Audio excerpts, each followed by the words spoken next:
Hello everyone, welcome to my new lecture.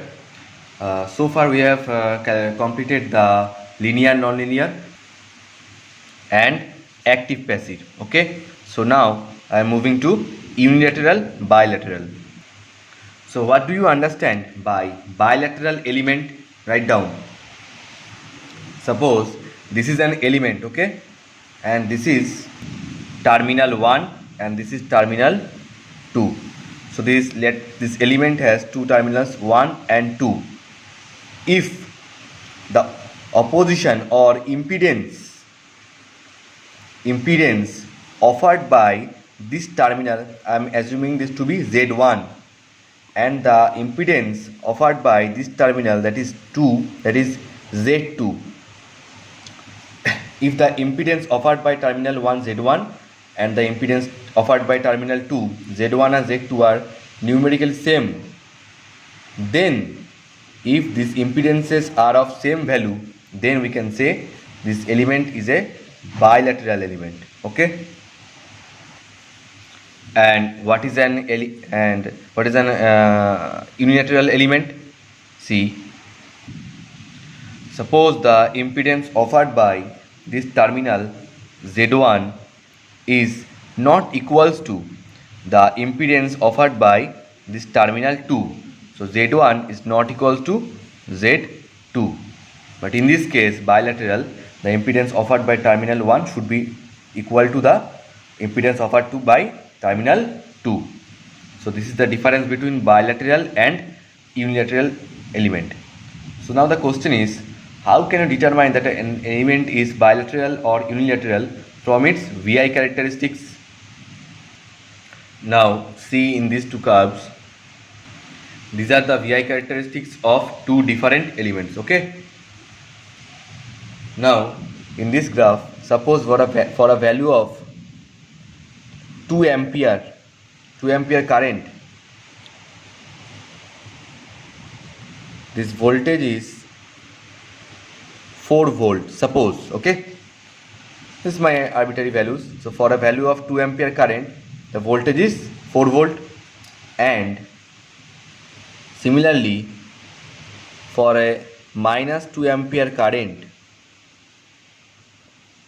the value of voltage is minus 4 volt. Okay, now see, this 2 ampere and minus 2 ampere current, 2 ampere and minus 2 ampere current has a meaning. What? Suppose it was positive current when the current was flowing from 1 to 2, and now if you change the polarity and the current is now flowing from 2 to 1, then it will be negative. Okay, because the direction of current is reversed, so it is negative right now, but the magnitude is 2 ampere plus 2 ampere, and this is minus 2 ampere. And from the curve it is seen that for 2 ampere current the voltage is 4 volt, and for minus 2 ampere the voltage is minus 4 volt. Okay, now I am calculating impedance when the current is flowing from terminal 1 to terminal 2. Suppose this is Z1. Okay, terminal 1 to terminal 2. Now see, I have considered that when the current is flowing from 1 to 2, the values are positive. Okay, so what is the value of voltage here? 4 volt. And what is the value of current here? 2 volt. So what will be impedance or resistance? It will be 4 divided by 2 ohm. Okay, so 4 divided by 2 means what? 2 ohm. So the impedance or resistance offered when the current is entering from terminal 1 and leaving from terminal 2 is 2 ohm. Now I am calculating impedance when the current is moving from 2 to 1. Okay, so then the impedance may be Z2 equals to, see, now I am reversing the direction of current, and when the current is moving from 2 to 1, I have considered the values to be negative. So now the current will be minus 2 and the voltage will be minus 4. So impedance or resistance means voltage by current, so it is minus 4 divided by minus 2.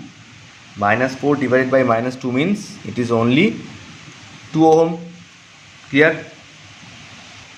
So now see, even after reversing the direction of current The current here is entering from terminal 1, in the other case the current is entering from terminal 2. The impedances are in both the cases are same, 2 ohm 2 ohm. So in this case Z1 is equal to Z2. So if Z1 is equal to Z2, which means if the impedances are same, even if the polarity is reversed, then the element is bilateral. So this VI characteristics is for a bilateral element. Now see in this curve, or see in this VI characteristics, see here the straight line is like this and the negative part is like this. Okay, the slope in this case and this case are not same. Okay, so the values should not be same, or the ratio of voltage and current should not be same in positive and negative part. Let's see. Say for 2 ampere current, I am getting voltage to be 4 volt in the positive part. Okay, and in the negative part, for a current of minus 2 ampere, maybe I am getting a voltage of 2 volt only. See, for 2 ampere I am getting voltage 4, and minus 2 ampere I am getting voltage, this is minus 2. Okay, this is minus 2 volt. So clearly the ratio will not be same here. Like this case, it is for 2 ampere we are getting 4 volt, and minus 2 ampere we were getting minus 4 volt. But in this case, the voltage we are getting for both the currents are not same. So what will be the impedance? Impedance for 1 to 2. So again I am considering when the current is flowing from 1 to 2, the values will be positive. So it is 4 divided by 2, which means 2 ohm.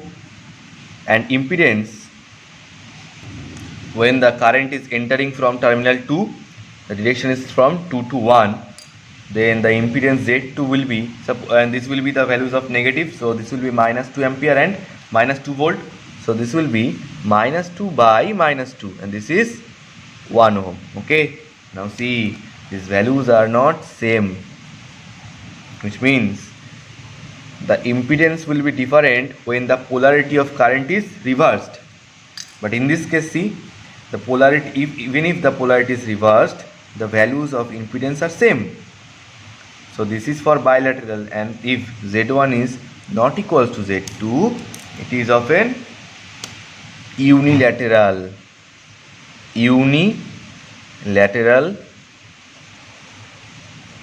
element.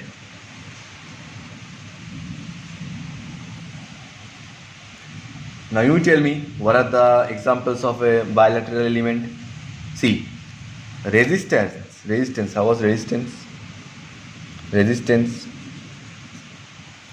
If you have some practical experiments of the lab experiments of resistance, if you have experience, then you can tell me that even if you reverse the terminal of resistance, there will be no difference in the value. And this is same for inductance also. Okay, inductance also, I mean inductor, and this is same for capacitor also. So bilateral elements are R, L, C, I mean resistor, inductor and capacitor. And can you please tell me a name of unilateral element where the current, if the current is entering from terminal 1 to terminal 2, will not be same when the current is entering from terminal 2 to terminal 1?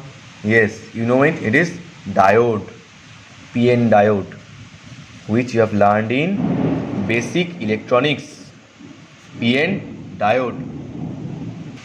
And if you have any kind of doubt with PN junction diode, then don't worry, this will also be covered up in this section, so don't worry, just follow the lectures.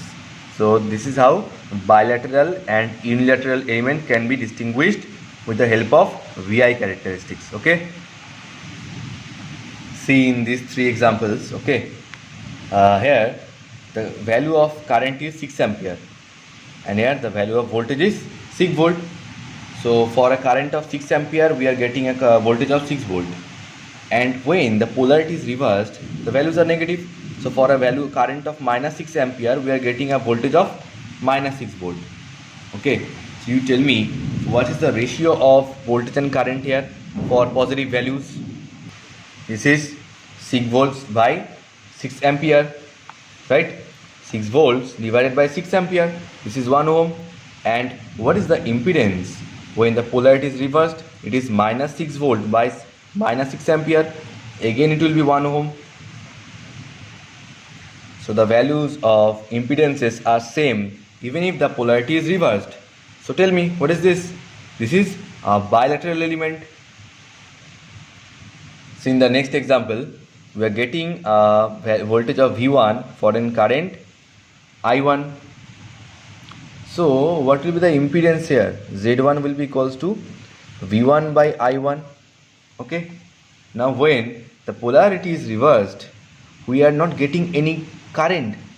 That is why there is no negative part of the straight line. We are getting only a negative voltage, that is minus V1.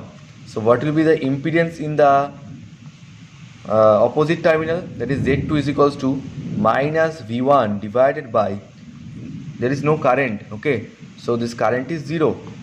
Current is 0 when the current is trying to enter from the terminal 2. So it is minus V1 by 0, and something by 0 means infinity. See, this is a finite value, okay, V1 by I1, but this is infinity. So Z1 and Z2 are not same here, okay, which means this is an unilateral element. Clear? Why? Because the impedances are not same. Impedances are not same. This is a finite value and this is infinite, right? See in the last example here, it is, we can clearly see it that this is not the negative part of this straight line. Okay, the slope is somehow changed. So if the slope is changed from the positive to negative, then we know it clearly that the ratio of voltage and current will not be same in both the parts. Just like in the positive part, we are getting impedance Z1 is equals to 8 by 4, which is 2 ohm. Why? 8 volt by 4 ampere, because for a current of 4 ampere we are getting a voltage of 8 volt. And if you see in the negative part, that is Z2 equals to, we are getting a voltage of minus 3 volt for a current of minus 2. So minus 3 by minus 2 is equals to 3 by 2, which means 1.5 ohm. So the values of impedances are not same here also. So this is also a unilateral element. So I think it is clear to you.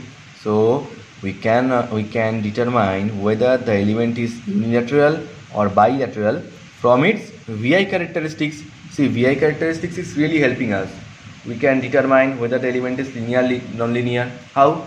If it is passing through the origin for all time and the following only one equation of straight line, then the element is linear, otherwise it will be non-linear. If the slope is negative, then it will be active, and if the slope is positive, then it will be positive. And now we have seen, if the impedance offered by the element is same, even if the polarity is reversed, then it is known as bilateral element. Otherwise, if the impedances are different, then it is unilateral. Now the thing which I am going to teach you right now is very important, and try to listen it very carefully. Okay, from these two examples. Now see in this example, first of all tell me whether it is a bilateral or unilateral element. See, the straight line, the slope of the straight line is same here and here. This is the connecting straight line, right? So the slope will not be different, which means the impedance Z1 and Z2 will be same. This is 2 ohm, 2 ohm. So even if the polarity is reversed, the Z1 and Z2 are same. So it is a bilateral element. Now you tell me, is this straight line following only one equation? Yes, because the slope is not changed, or the slope is not different in first and third quadrant, right? If the slope is different, then it is surely following two equations of straight line, okay? But here the straight line is same in this and this quadrant. So this is passing through origin, following only one equation of straight line for all time, because you can extend it, right? So from these three conditions we can say the element is linear. And now see, if the element is linear, this should follow a equation of straight line for all time passing through origin. And if this is following only one equation of straight line, then surely the ratio of voltage and current in both the sides, positive and negative sides, should be same. So from this knowledge you can say whenever an element is linear, it should be bilateral. Okay, so whenever you have determined an element to be linear, it should be bilateral also. Okay, so you don't need to check bilateral or not. If it is linear, then it should be bilateral. Why?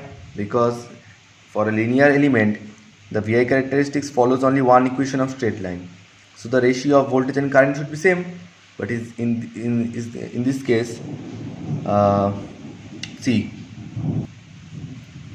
here, for a current of 2 ampere you are getting a voltage of 4 volt, and for a current of minus 2 ampere you are getting a voltage of minus 4 volt. So the ratios are same. So the impedance Z1 and Z2 are same. Even if the polarity is reversed, the impedances offered are same. So obviously this is a bilateral element. So it is proved that is bilateral element. So we know if an element is linear, it should be bilateral. Is it vice versa, that if it is bilateral then it should be linear or not? Let's take it. See, the conditions was, number one, it should follow only one equation of straight line. It should pass through the origin, and for all time, this is important, for all time. That means it should be continuous. Now you tell me, is it continuous? No, it is following only one equation of straight line. It is okay. It is passing through origin. Condition 2 is also satisfied. But here the curve is saturated, which means it is not following the condition number 3. It is not continuous. So it cannot be a linear element. It is a non-linear element. Clear? So if an element is linear, it should be bilateral. But a bilateral element may be or may not be a linear element. Okay? So write down. So a linear element is always a bilateral element. But a bilateral element may or may not be linear. Clear? So we have completed linear, nonlinear, active, passive, and bilateral, unilateral. Okay. So in the next lecture we will complete the time variant and time invariant element, and then we will see some miscellaneous examples. Okay. So goodbye.